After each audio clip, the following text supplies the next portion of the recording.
Welcome to another episode of the Nothing and Everything podcast, where today we'll talk a lot of nothing. And a little bit about everything. Everything. Just like every week. Just like every week. If you've been listening, you know what to expect by now, right? Yeah. This is going to be a great episode. I'm Absolutely. excited. What number is this? This is episode 10. Whoa. Episode 10. They didn't say we'd make it to the decade. We are here. We started from the bottom. Yep. Now we're here. Now we're here. So speaking of listeners, I think the listenership and the followership is just continuing to explode, Gerald. Well, it's crazy. We're surprising a lot of people. The worldwide influence that we have. Global. Yeah, we are now. Actually, we might change the hashtag or the our handle, Instagram handle, to Nothing and Everything Worldwide Podcast, because that more accurately describes what we're doing. Yeah, people need to know. I think people want to. Yeah, international. They want to know the truth. We're international men of mystery. We're bilingual. What? I don't know. Our two languages are nothing and everything. There you go. Those are languages. We speak them both very fluently. That and jive. But did you have anybody ask you about the jive? No one said a word about. No one called you jive turkey? No one said a word about jive. However, someone did last week say Jumbo. Nice. And so I said, "Oh, Lionel Richie, you listen to Lionel Richie?" And they were like, "No." They speak Swahili. They speak Swahili. Well, they don't, but they were talking. You sent me the song the other day. Did you even listen to it? I listened to it. I remember it. So the part where you're like, Jumbo. Yeah. No, I got it. It was Lionel Richie. It was Lionel Richie. I was listening to that. I just felt good, man, you know? Yeah. It's just good stuff. Swahili makes you feel good. Swahili makes you feel good. Feel good. Speaking of, feeling good and having Speaking of feeling good. I mean, I'm feeling pretty good right now, but before we get to what I'm talking about, let's give a real quick recap of the family night. We talked about it last week, about kind of looking forward to it, and then now let's just give a quick recap of the night. It was a lot of fun. The family night was Friday night at our Mallard Creek campus. The pizza started flowing at 5:30. We had dinner, and some would say maybe a show. It was designed purposefully to have just a lot of games that were we had stage games, we had like around the table games where the whole family could get involved. One of the games I did notice were we called it House of Cards. It was just a deck of cards, build the house, build it as high as you can. You can use anything that you have at your table. And I probably should have put some parameters on that because people were using chairs. I saw someone standing on the table. To try to go taller? Yeah. I was like, hey, you can use anything that you have. So they just cheated. Well, yeah, they're like putting a chair on there. But you weren't very clear. I wasn't, so that was my fault. But I was like, A+ for creativity and thinking outside the box. But when I saw a kid on a table. I was like, okay, we need to shut that down. Yeah, we don't have insurance. Because later on, that table could have easily collapsed and family night would have gone terribly. But it was a lot of fun. I mean, you led worship. Campbell did a great job of overseeing. He was the point guy for the whole thing. We had a lot of families. It was just fun. I mean, it was fun. That was the goal. That was the purpose. We didn't have any major crazy things happen. I asked a bunch of kids yesterday, what was their favorite game, and most of them kind of gravitated towards whatever their age level was. But my favorite one still was, I don't know why I love the Name That Baby Pastor. Yeah, it's a rare opportunity that everybody gets to see. Most of their pastors as a baby. I had some interesting conversations. Your hair, it's changed quite a bit in the last 45 years. Yes, it has. It was half. Well, it's just less of it. Well, I wasn't gonna. I had kind of a flock of seagulls thing going on. Flock of seagulls. No, but another good '80s reference. There you go. Yeah, it was pretty significant. I had some serious hair, man. Back in the day. Yeah, it was flowing. I remember people used to say to me, or people used to say to my parents, "Oh, she's such a cute little girl," and I'd be like, "I'm a boy," but. I had a lady come up to me yesterday, and she was like, I think, because my baby picture was up there. I was probably a few months old. And they were like, I was born around the same time. And apparently we went to the same studio because they're like, I have the same picture, same blanket, same backdrop. And I was like, apparently that's what everybody did in 1975. Was it like Sears or like JCPenney or something like that? I don't know, but it probably was. Something in the mall. I don't even know if there were malls back then. Were there malls in the 70s? Did you have an Olin Mill picture? Yes. Olin Mills? Definitely, yeah. Oh, wow. Did you have an Olin Mill? looking this way, and then yourself is like looking the other way. No, like, it wasn't one of those. those. Those are awesome, though. Yeah, those and glamour shots. Do you remember glamour shots? I remember it. Never did it. I wish we should reignite glamour shots. I remember some friends in high school, like these girls that I knew in high school, they would go and get glamour shots, and they, like, what I was going to say, they post a picture, but they actually don't post it. Where you going to post it back then? There's no place to post it. But you would like put it in a locker or something. Well, they would have like wallet-sized pictures, and they'd cut them out and then hand them out to people. So I remember getting one, looking at it, going, "What is this?" Seriously, because it doesn't look like them. Are you going to the circus? Like what? An exorbitant amount of makeup, and there's always like a feather boa. Yeah. There's a lot of hairspray. Yeah. Oh man, that whole lion's mane thing, where the bangs that went real high. The bangs, man, that was unbelievable. Because that was the thing. How high can you get the bangs? That's right. Yeah. The higher the bangs, like the cooler you then were. Then on the side, it kind of comes out. It all looked like that little creature from Jurassic World. You know what I'm talking about?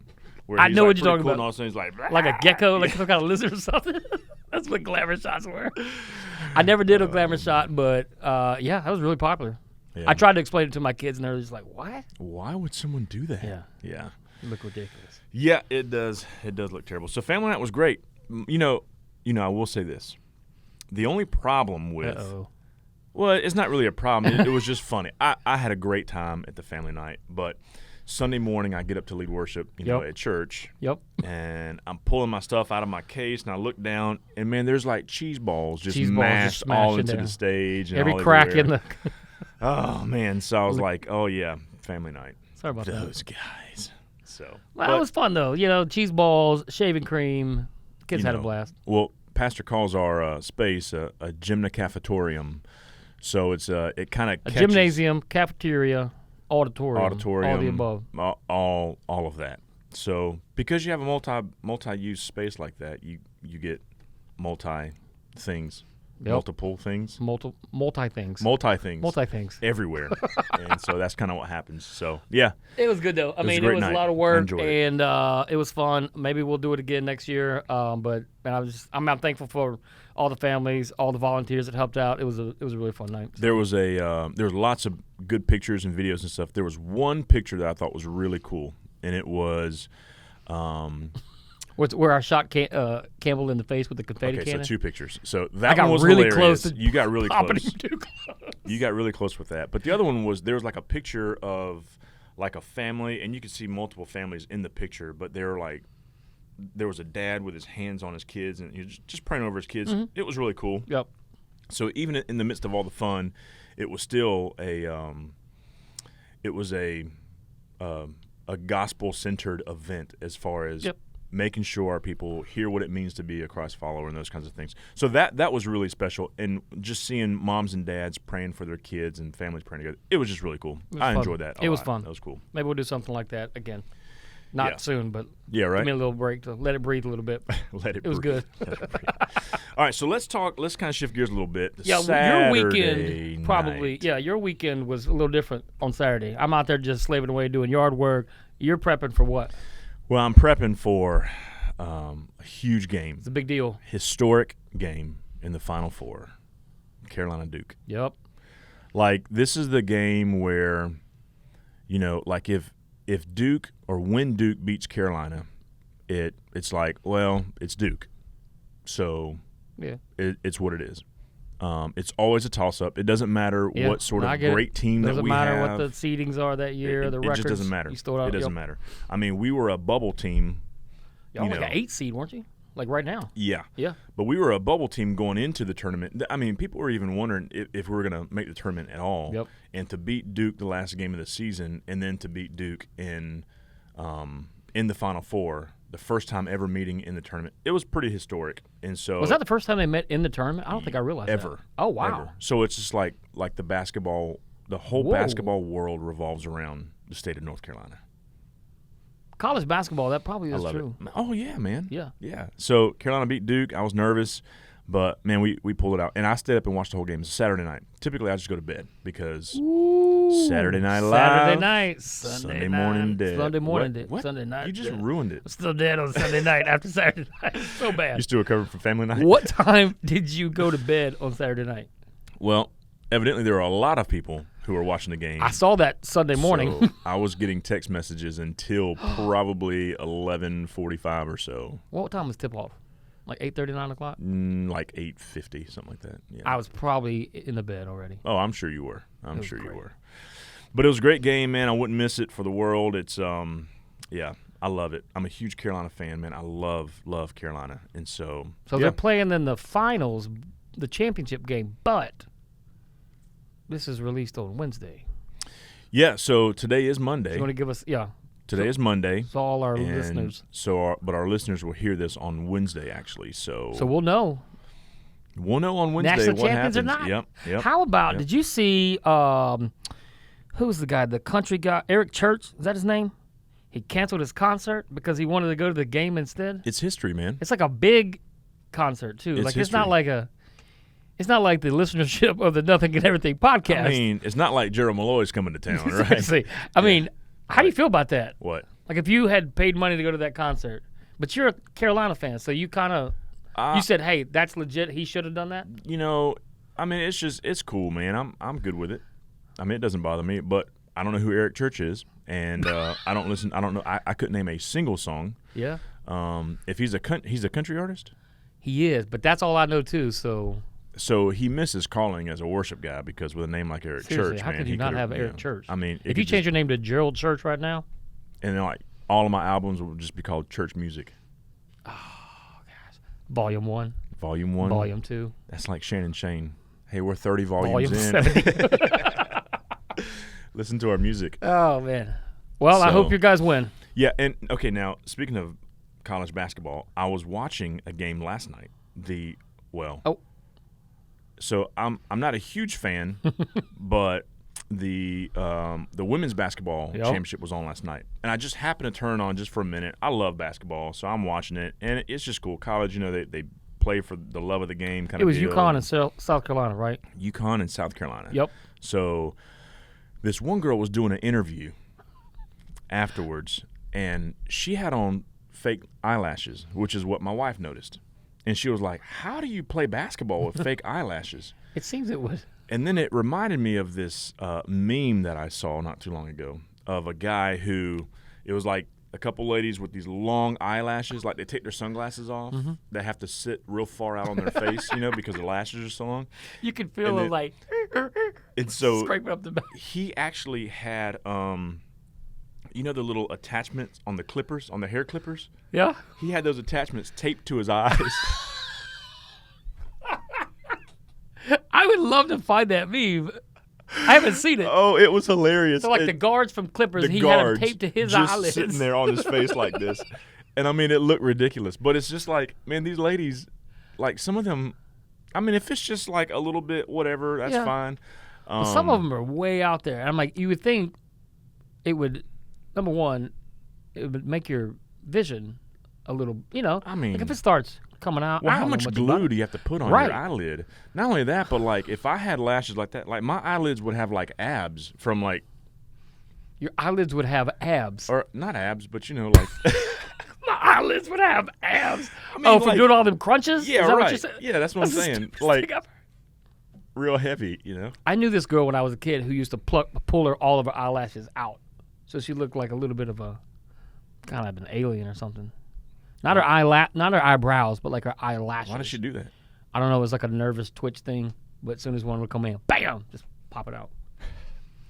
You should have seen the abs on her eyelids. Well, she would have none because she had no like it was there's like no extra weight. Like a pot belly, Those like milligrams. This is the stupidest thing I've Anyway, ever heard. it is dumb. It is dumb.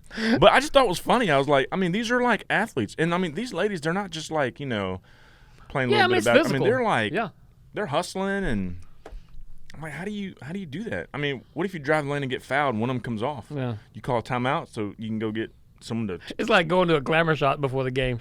Like, I get my eyelashes done, go to get a glamour shot, then we're gonna play. There you go. So anyway, that's just funny to me. Let's talk about something else. Let's kind of switch gears again here. Okay, so this one, you know, I wanted to kind of jump in early on this just because it just in case it takes a little bit of time. But I think I know where you're going. It's been a little bit of time since this happened. Yeah, a week. But I wanted to talk about it because I'd love to hear your take on it. That's a setup. It is a setup. But I have some thoughts, too, on it. And so let's talk about Will Smith and Chris Rock. First of all. You go first. Okay. Okay. I don't mind going first. First of all, I haven't watched the Oscars in probably 15 years. Yeah. I didn't even know. I couldn't tell you a movie that was like nominated. I couldn't tell you a movie that's been out in the last 5 years probably. That's right. And most of the movies that, like, long time ago when I would watch the Oscars or whatever or hear about it, I would be like, oh, I'm going to go watch this movie. And then I go watch it and it's terrible. And I'm like, how did this win? Yeah. You know? And it's, anyway. So I don't really care for those kind of shows. But I'm not so much intrigued at what Will Smith did. I'm intrigued at the response of people. Yeah.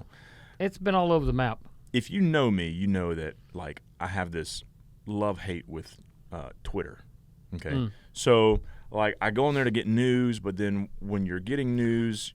You get sucked into the vortex. Yeah, and then you're scrolling. Next thing you know, man, you've wasted an hour. And, like, I'm angry because people say the dumbest things sometimes on social media. And so I actually didn't even know what happened. One of our pastors on staff started sending me text messages with memes already. Yeah. On, like, the night that it happened. And so I was like, I don't know what this is. Quick, yeah. So I had no idea what it was. And then the next day, like... I'm pretty sure I showed you the actual video. That is true. You did show me. Yeah, like a whole day later. I didn't send you the memes, but yeah. That's right. So when I saw that, I was like, oh, goodness, this is crazy. So then it was like everyone did this psychoanalysis on Will Smith. What's going on up here? Everything from... these are the things I've read.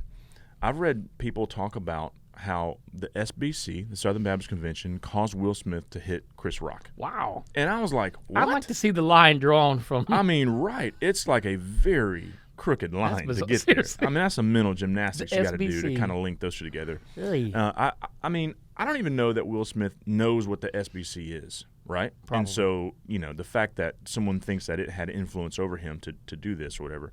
Then there's like this toxic masculinity thing that is like a, you know, everyone's talking about that right now or whatever. It's terrible.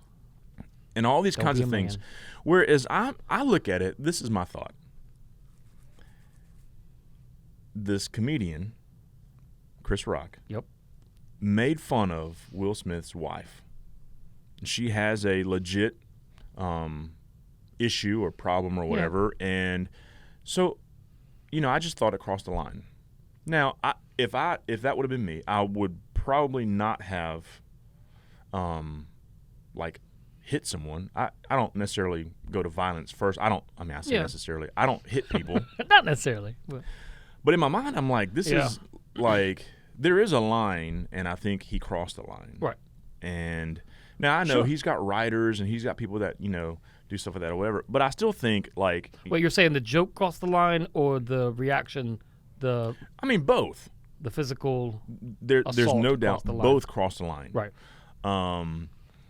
So the joke was uncalled for, and Will Smith's response was uncalled for, I think. Now, having said that, I will say that if that would have happened to me, I would have stood up and I would have said, "You apologize to my wife right now." Ooh. And I would have said it. I would have done I would have given him the dad face. You would have cleaned up the language a little bit and just said, furrow your... I'd have just given him the... What's the dad face? Show it. Look directly into the camera and show Well, this one's blurry. Face. Remember, I looked like Webster last time when I was on that one. Seriously. So, is it? If I were your kid, you know your boys are looking at you like... Yeah, they're like, your dad. Dad. Okay, sorry. I love the dad face when they're like really little, and I can just... They're doing something, and you do this, and I drop my voice down a little bit, and then immediately start...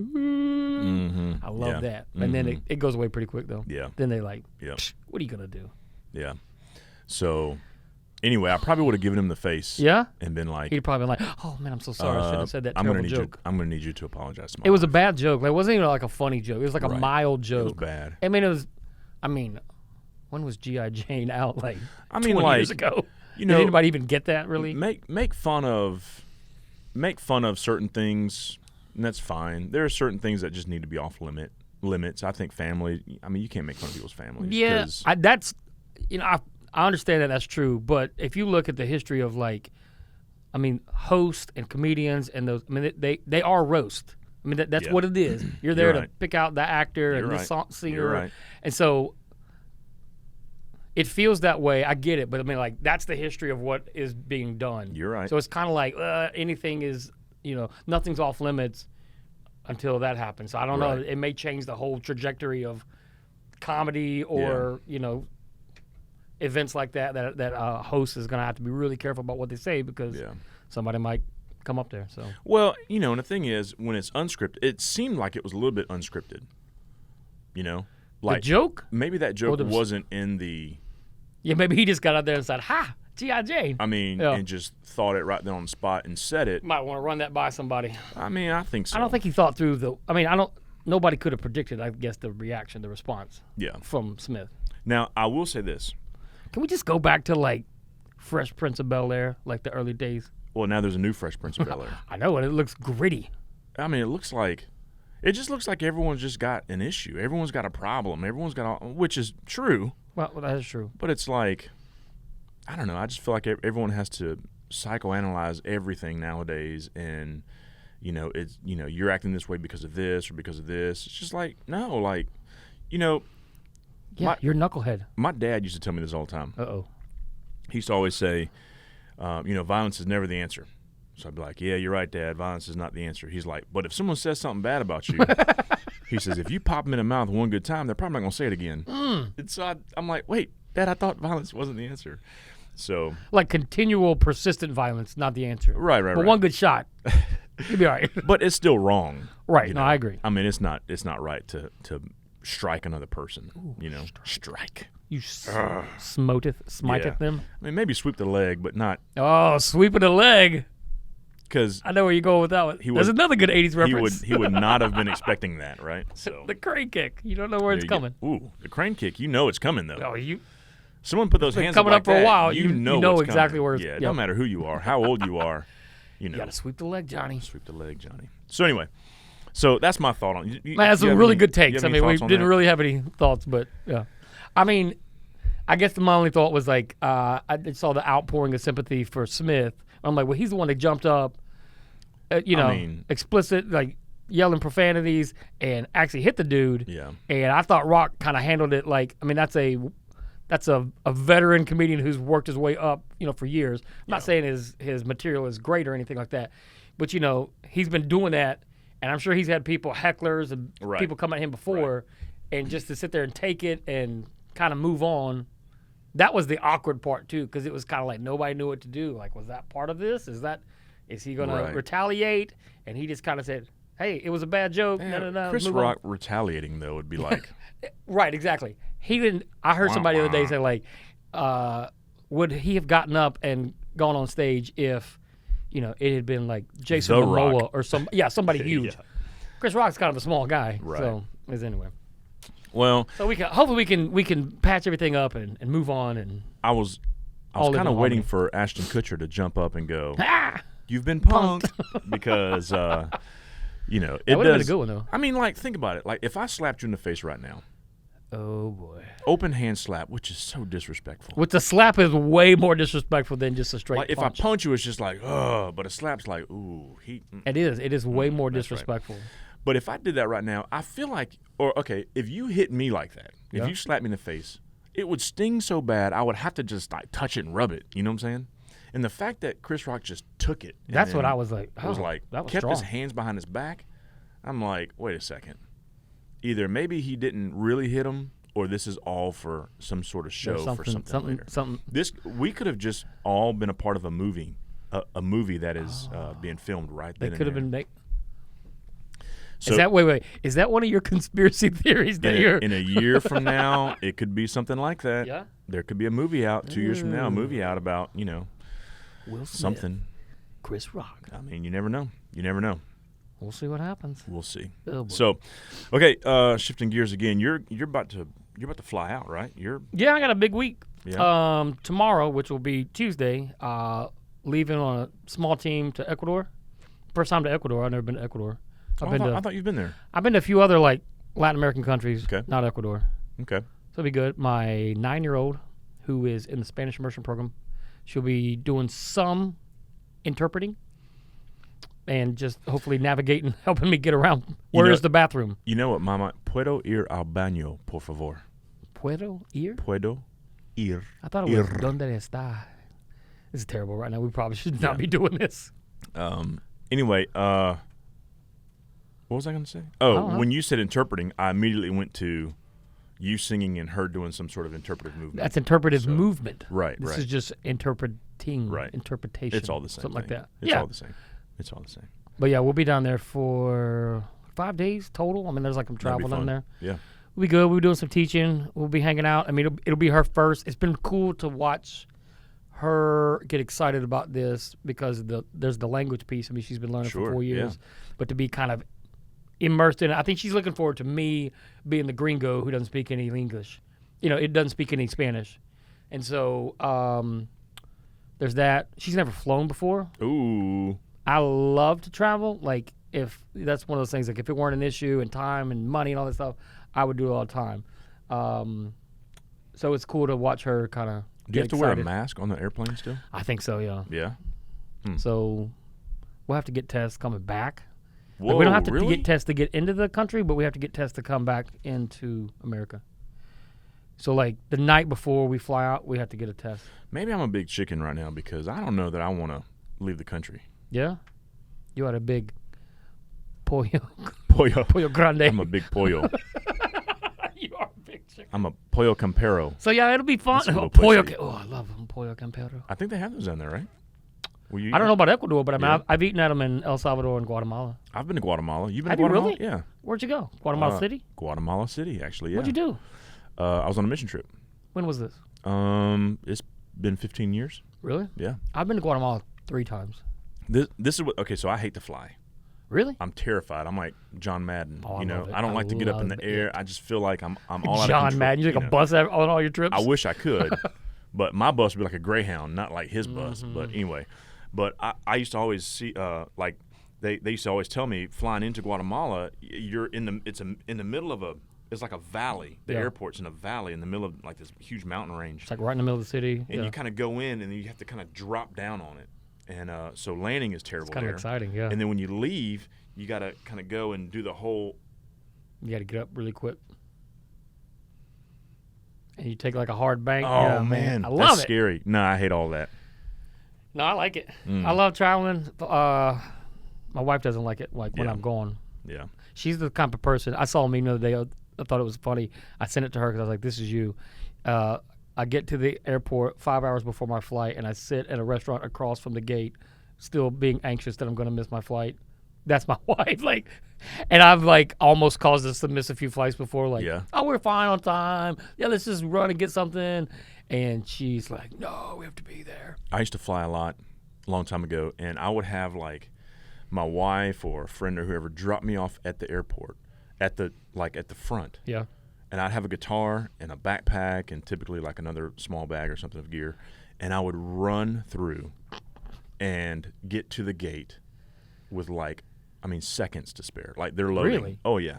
Because I hate waiting. I hate waiting. If I'm getting ready at home, I plan out exactly how much time I need. And then I get ready and then walk out the door when I'm ready. I can't get ready and just sit and wait for someone else to get ready. That makes sense. And so I just can't do that. I hate waiting. So there you go. And it makes me anxious too, especially at the airport because I'm already nervous. We've never flown anywhere together, have we? No, but we should. We should fly and then film someplace on location, like Hawaii. You think our producer could hook that up for us? Maybe we can reach into our budget and seriously, our nothing and everything budget. Which is more nothing. We want everything but have nothing. Ooh, there you go. Maybe that should be our new tagline. There you go. We want everything, but we have nothing. Yep. But yeah. So anyway, well, good luck this week. It'll be you have good. a great week of ministry down in Ecuador, and that'll be a lot of fun. We'll talk about it next week. Maybe some things, whatever. Yeah. And anyway, thanks for tuning in. That's it. We'll see you next time.